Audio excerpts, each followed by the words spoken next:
Hello, everyone. It is I, the obsessed movie man, Jack, doing the annual top 5 favorite films of the year. We are now in 2026. I am, of course, referring to the films of 2025.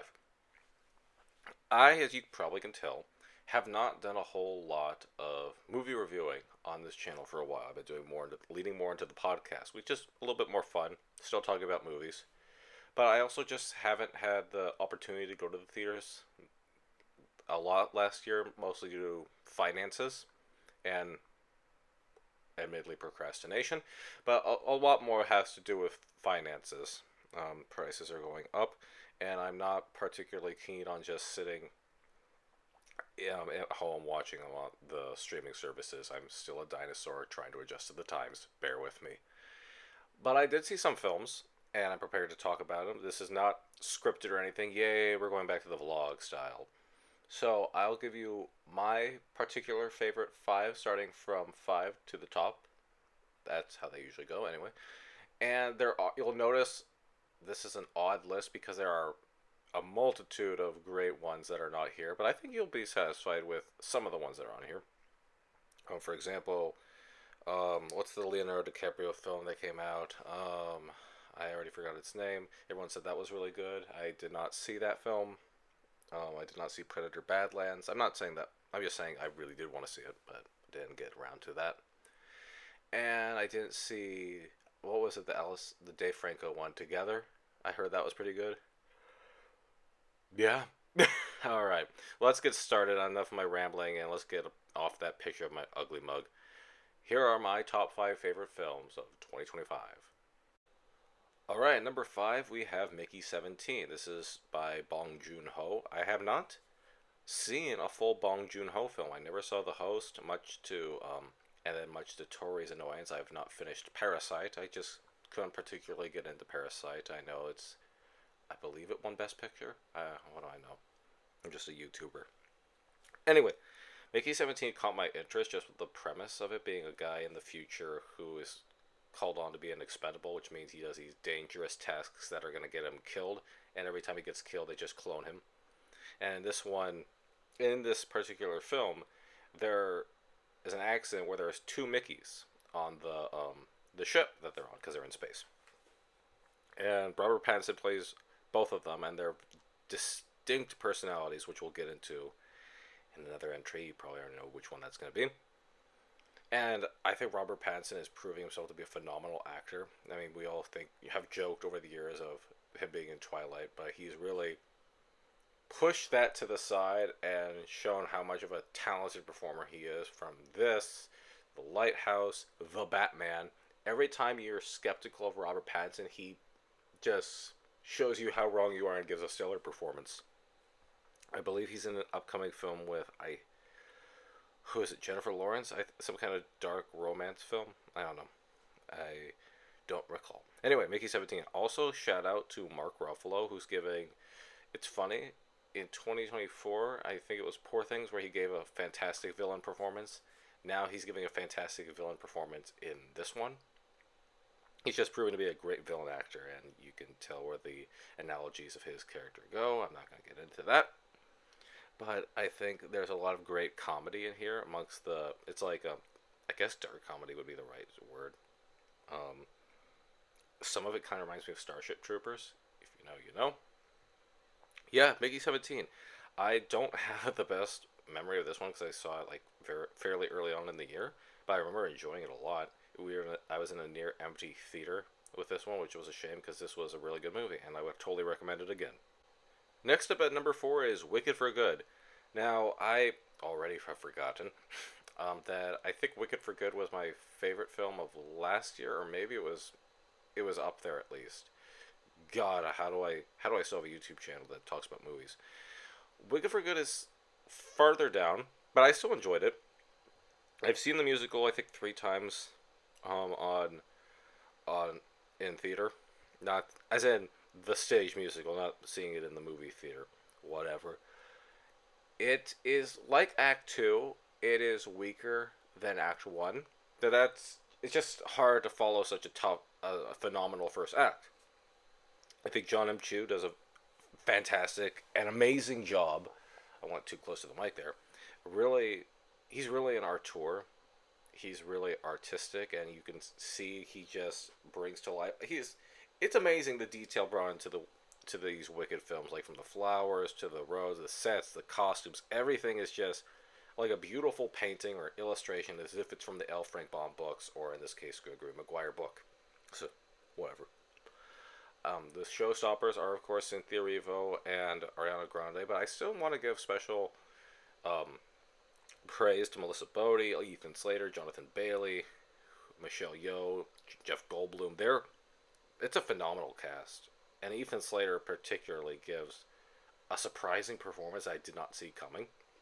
And I think you all know who, what part in the movie I'm referring to now. But yeah, I also love speaking of which, the practical makeup effects for like characters like the Tin Man and the Scarecrow, because they are in it, are great. I don't think the two new songs are needed. I think they were. I hate when these musicals do that, when they make original songs which are just clearly to get a nod for best original song. I think you could have put something else in there, like more development with characters, maybe showcase some. Because I saw recently behind the scenes footage of Jonathan Bailey. I'm just gonna say it, the movie's been out. When Jonathan Bailey turns into the Scarecrow, there is a lot of footage of him doing the Scarecrow walk that um, Ray Bolger did in the original Wizard of Oz film, and it's pretty impressive. And if you did like a scene or two of just them walking down the road or something, I don't know. I feel like there is.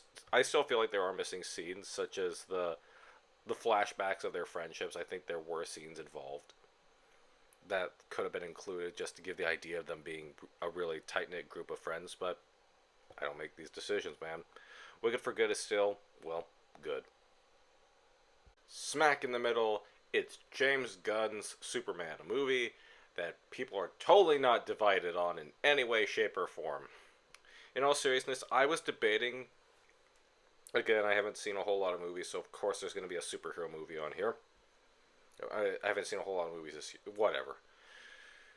I was debating between this or Thunderbolts, because Thunderbolts surprised me. I don't even remember if I did a review for it or not. If I didn't, I'm deeply ashamed of myself. Thunderbolts surprised me because it dealt with themes such as mental illness and addiction and depression, something that I'm not particularly used to in a big budget Marvel movie. And I really liked that. And there was also a bit of optimism, and there was a lot of optimism also in Superman. So, I think I picked Superman for two reasons. One is, while there's optimism in both of them, it's rare that I see optimism really depicted in a DC movie, especially nowadays. And two, because of that, I went to see Superman 3 times in the theaters. Wait, let me just double check. Yeah, 3 times in the theaters. And I had the time of my life. Now, were there problems with the movie? Yes, of course there were. I thought the first act was very exposition based. I thought that some of the characters probably weren't even needed. Like Ultraman, I didn't particularly think he was needed. Maybe they'll go somewhere with him. I don't know. Other than that, and whatever the criticisms in my actual review were, I had a good time with Superman. I like David Cornsweet. Nicholas Hoult is probably probably my favorite live action Lex Luthor. I can't count Smallville because I admittedly have never seen Smallville aside from like a clip or two. Clancy Brown, although, is still my all-time favorite Lex Luthor, but I digress. This was a fun and optimistic film. I love the speech at the end that David Cornsweet gives to Lex Luthor, which I liked already, but then I found out, well, when did James Gunn release the clip? About a month or something later, when that he and James Gunn and David Cornsweet had an argument about how that scene should be played, and I thought that was fascinating. It's an important scene. I had fun at a DC movie again, guys. I don't know what to tell you. I I was happy. I was very happy. I'm getting into Superman comics again because of this movie. And that's why Superman is probably my favorite superhero film of this year. And next up, it's a documentary that I did not review.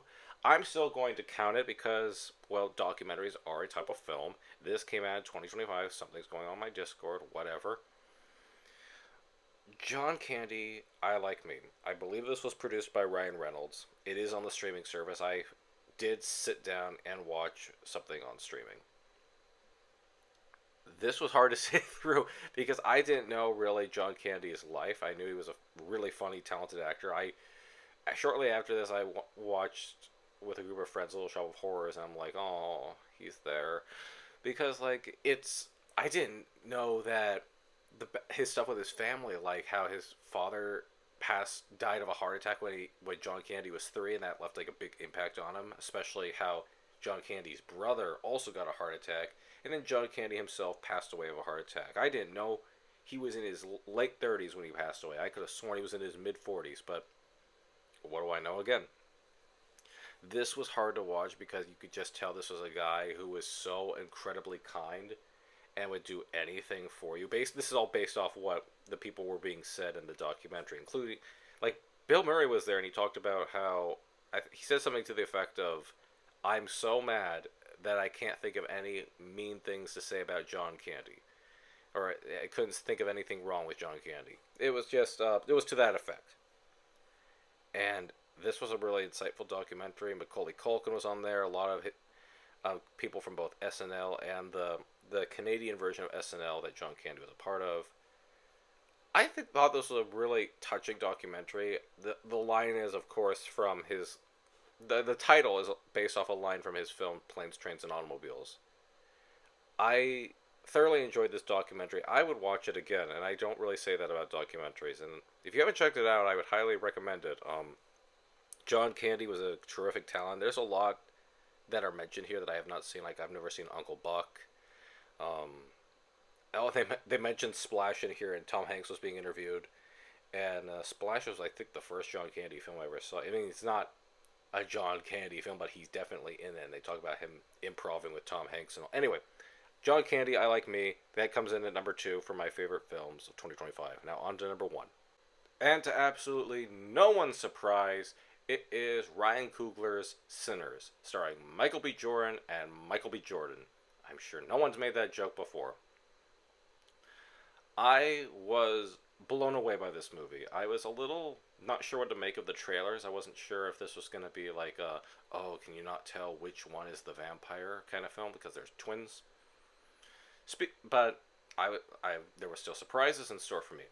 Speaking of the twins aspect, I love, like I said with Mickey 17, I love, you could argue it's a gimmick, but I also think it's an acting challenge when an actor has to play two roles up against themselves, or just two roles in general.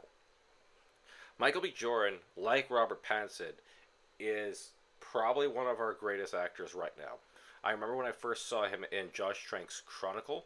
I don't remember his role in Chronicle, well, per se, but I remember when I first saw him is what I'm getting at. And then he just started appearing in more and more films. Like there was Josh Trank's Fantastic, and then there was Black Panther. And then I really paid attention to him even more. Well, he was great in Black Panther, but I mean I paid more attention to him in Creed, the Creed series or whatever, and then this film, because something about this. So it reminds. I know people were saying Dusk Till Dawn, but I was going with George Romero's what am I playing? Night of the Living Dead, the original Night of the Living Dead. Only instead of zombies, it's vampires. I love themes about it. Like if I remember correctly, because again, it's been a while since I've seen the movie. Is like themes of what it means to be free or freedom, even right down to the villain Remick. That's his name. Yeah, Remick, who was an Irish vampire, or he I don't remember the details, but I remember he had that big speech about how he tried to find the comfort in prayer when he was being attacked for being an Irish immigrant. Speaking of, his song is great. All the songs are great. Like there's songs from Sammy, there's songs in the background, there's songs from Remick. And the music is great because it is about the power of music. I know that sounds cliche, but it's like legit a power. It awakens. It brings spirits forth. And yeah, I remember, I think in my review I was a little taken aback by that scene where Sammy is playing the guitar and you start seeing people from different time periods dancing and rocking out or whatever. I thought it was a little weird, but as I saw that scene again, I've lightened up on it a bit. I get I suppose it works. It was just a little too weird for me personally. But I really did enjoy this movie. My only regret is I didn't see it for a second time in theaters. I would have loved to have done that. If they ever re-release it, I will. I did download. I forgot what Sammy's. I forgot what the two songs are called, but Sammy's song where he's in the playing the guitar, and I also love the song that Remix sings, the Irish tune. Really great music. I have both of them on my music, Apple Music, whatever. I was gonna say iTunes or iPod, whatever. But I would also like to say, I think this could work as a really good stage play because it generally only takes place in one location. So, Ryan Coogler, if you're watching this, first off, why are you still watching this? This is a horribly made video. Second, consider making a stage play of Sinners. I would watch it. I think that'd be fantastic. I mean, you'd have to have the twin aspect. Actually, never mind. Don't take my advice. Anyway, Sinners is my favorite film of 2025. Thank you for putting up with this rambling nonsense. We'll go back to scripted reviews and the podcasts that are not scripted at all. So, here's some more films. Gonna do my best to go see what I can in theaters or spend my money wisely on what movies I choose to see. Wish me luck with that one. Alright, here's to 2026. I'll see you in the future. Take care.